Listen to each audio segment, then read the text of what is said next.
Welcome back to the Press Pod. My name is Sydney Murray. I am a part of the class of 2025, and I am a co-host of the show. Today I am joined by Mr. Gibson, the head of Student Affairs and Alumni Affairs. If you would like to introduce yourself further. Absolutely. My name is Timothy Gibson. I've been at St. George's since 2009. I'm worn a variety of hats, but the hat that has meant the most to me has been college counselor. Yeah. He's my college counselor, so it's exciting. Today we came here a little bit to talk about, obviously, college, but the ins and outs, advice, tactics, and strategies to have the best path and journey to find your place. Yep. So just to get to know you a little bit, you said you've been here since 2009. I did. And have you held the position of college guidance the whole time? Yeah, I came to St. George's from Rhodes College, and I came as the director of college guidance and have done a number of other things, but I've always been a college counselor, in addition to any other role that I've had at St. George's. Yeah. What is your favorite thing about working here with college guidance? I love helping students dream big. I think the college process is both exciting and terrifying. There's a moment when you get to imagine your first adult decision and thinking that you could live anywhere in the world, and then I think that's really exciting. But with access to that information comes a lot of anxiety about how do I make a choice, what's going to be right for me, and there's a fear in making the wrong choice. So helping people recognize that there's no bad school, it's all about finding the right fit and then working together to come up with a list that makes sense. Yeah. As a senior going to college soon, there's like an infinity amount of questions that I have because this is such a big step in my life. I think when is the first time a student should start thinking about college? I think everybody's journey is a little different. I can think of students who are now in college who I met with for the first time in 8th grade because they had very specific ideas about what they wanted their path to be. And there are students for whom this process is either overwhelming or not quite on their radar yet, and it's the end of junior year. It's okay to start the process early, but we will let you know if we think we're starting to run late. But what's most important to us is making sure that people know that your journey is yours and yours alone, so you don't have to compare yourself to siblings, friends, other people in the grade. You've got to trust yourself and have an understanding of what you want and what you need to be successful going forward, and then we help you get there. Absolutely. That's been something that seniors have had to remind ourselves of, is this is our individual process, and sometimes it can be hard to not compare yourself to others, but we need to remember that. More for juniors applying or even sophomores looking, what's the best way to select and find universities that you like? You need 3 things. This process is designed around academic fit, social fit, and financial fit, and you really need all 3 to have a successful search. So if you know what you want to do, that starts the process. That said, it is also okay if you don't know what you want to do. For every student who says, I've known since I was 5 that I want to be an engineer, there is another student at this school who says, I have no clue what I want to do. Does that mean I'm behind? And the answer is no. It's okay if you know what you want to do, but if you don't know, you definitely know what you don't want to do. Mm-hmm. And we can start with the things that you like, if that's easier, or we can start with the things that you know that you don't like, if that's easier. And then from there, we can figure out what the next steps are.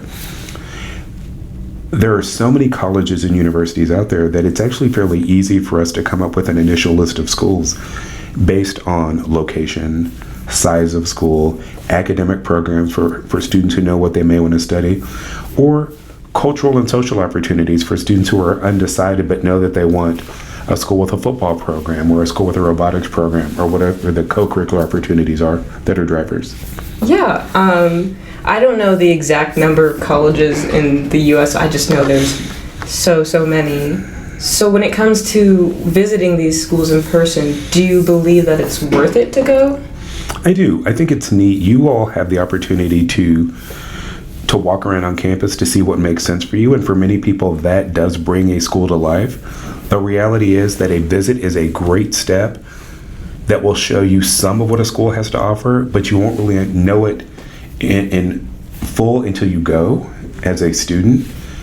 Tours, in some instances, are architectural. If you go on a day when it's quiet, or if it's raining, or if your family only has the opportunity to visit when school's not in session, you will get a different feel for the school than when you visit on a Tuesday when you watch people walking across to go to class, or if you go during an athletic event and it's football game happening on campus and there are thousands of people. Everything's a little bit different, so you have to take some of that with a grain of salt. When I encourage students to visit campus, say you're looking for a couple of things. You're looking to see if you like the area where it's located, number one. So if you want a rural school, then if you see a school that is in the heart of a city, how does that feel for you? And then you're looking at the people. These are the people with whom you are going to live. Do you see people who you would want to be friends with? Mm-hmm. And then from there, does it seem too close? Does it seem too far? Does it seem too big? Does it seem too small? We have a student who came from St. George's and he went to the University of Texas, which had 55,000 students at the time. And he did great because no matter what size school you choose, the things that you learn at St. George's about working with your classmates and connecting with your professors, you're going to use those same, or your teachers here, you're going to use those same skills in college, whether it's big or small. Yeah. I know there's some schools that I had found and I went to go see them in person. They looked amazing online. I was like, this is going to be in my top 5. I went and visited them in person. It was just the environment. It didn't feel right. So I personally believe it's definitely worth it. When so much of this is gut, you're like, this is perfect. This location is perfect. My niece went and visited a school in California and she thought it was going to be perfect. And we got to the campus and right away she said, this isn't it. And I said, tell you why? She goes, it's just a feeling. And so much of this is gut. When you walk on a campus and you feel it, you know pretty quickly, oh my gosh, I think I really like this. Yeah. And sometimes you walk on a campus and for whatever reason you realize fairly quickly, this is not going to be my place. Both are okay. Yeah. How would you, or how many colleges would you suggest to initially apply to? Truly, every person's different. We have some students who apply to one school. Mm-hmm. If you knew from day one that my family we're an Ole Miss family, an Arkansas family, a Tennessee family, or I grew up around the corner from Rhodes or Swanee or Vanderbilt, and I only want to go to that school, we go all in on that one school. But because you all have access to so much information, each year our students apply to more schools. Yeah. So for me, it is okay if you say, I'm going to apply to 5, or if you're going to I'm going to apply to 12. You have to think about what is the reason behind the applications I'm submitting, if only because you can only go to one school. So you could cast 1,000 applications or 100 applications. It's more work for you when in the end you are only going to be able to choose one. Yeah, absolutely. Focusing more on the application process, how would you suggest to write a strong essay? Number 1, be true to yourself. Mm-hmm. Tell your story. People sometimes think, what does the reader want to read? And what they want to read is about you. So don't think about what is the one story that I have that is different than anybody else in the world, because you don't control that. What do I think that a reader should know about me that does not come through in any other part of my application? And you share that story. And it's why we work with the college counseling team and with teachers to make sure that your essay is written well, so that you are sharing a part of yourself that helps add to the other pieces of your application. Yeah, absolutely. And I know colleges have become more lenient to asking for test scores, and that's always been such a big and important thing of the application. How do you feel about submitting or not submitting the test scores? So it's interesting. I think for students who are juniors or younger, we are seeing a return to test scores being required. So we know going forward for a number of schools, particularly larger state institutions, they are going to require test scores. Mm-hmm. So it is going to be a part of your process if you like those schools. There are other schools that have been test optional for decades now, and they will continue to be test optional. Yes. because they know how to evaluate an application without needing to consider test scores. In this process, everybody's application process is different, and every application and set of standards for the schools are different, but we're going to work with each student and family through that process so that we do it the right way. Yeah. I know some schools that I applied to actually did not even take scores. And I know there's a lot of, how would you say that we could get rid of the anxiety or the pressure around test scores? I think if you remember that test scores is one part of a student's application, the number one thing that every college and university is going to consider is your academic profile. So that's your grades, your grade point average, and the types of classes that you've taken. And they're going to consider that in conjunction with the quality of your school. So these colleges and universities with whom we work know St. George as well. They understand that we are a strong academic institution. So the work that you do and the classes you take here, that carries a lot of weight in the process. So that is always number one. Number two, historically, has been test scores. If a school requires test scores.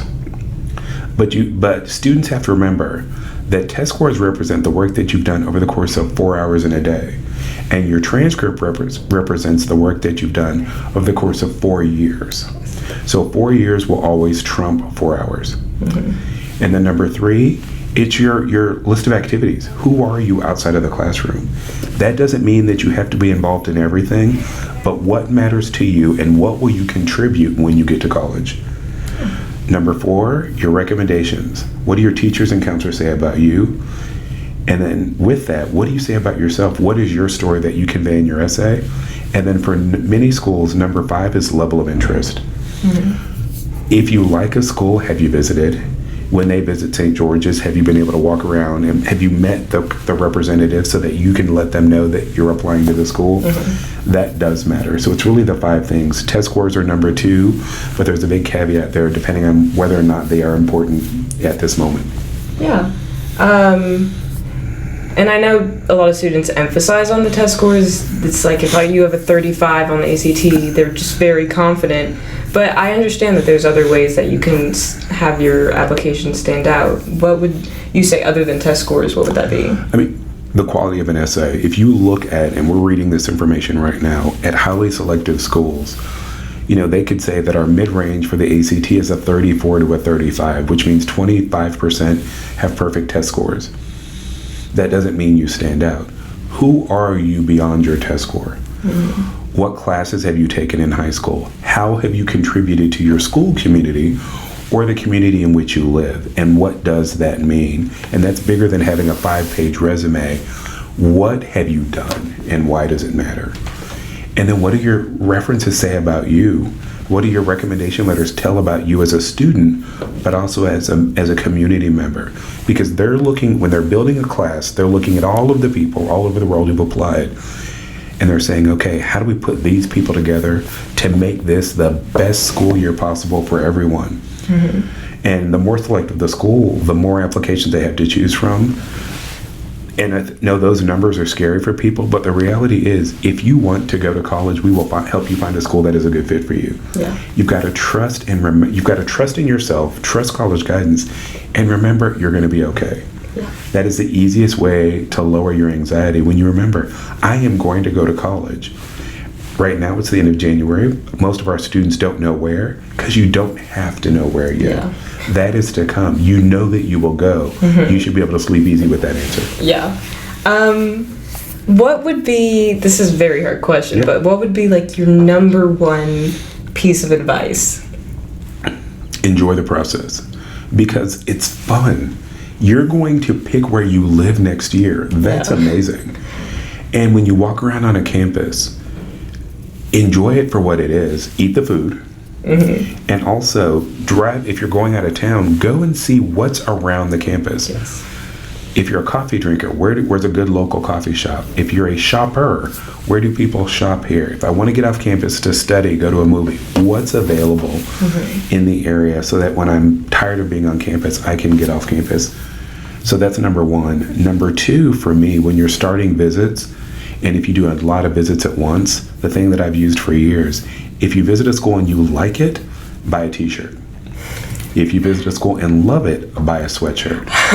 And why that matters is if you visited 50 schools, at the end you say, okay, here, get the shirts.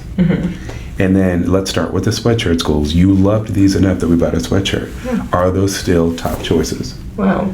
I did that. I'm thinking I did that like subconsciously because some of like my top 10 schools I had t-shirts, but like my top 3 I have sweatshirts that I wear all the time. Yeah, it just makes sense. You think, okay, I want to get a sweatshirt from this school because t-shirts on a college campus could cost $10, $15.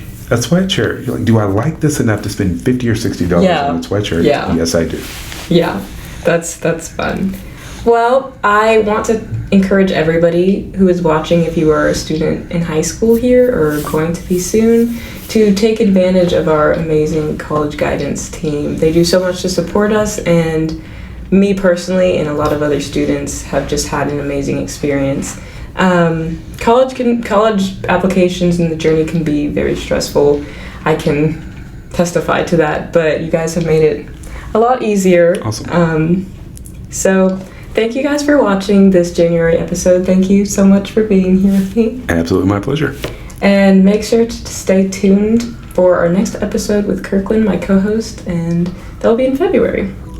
Thank you. Bye, guys. Bye.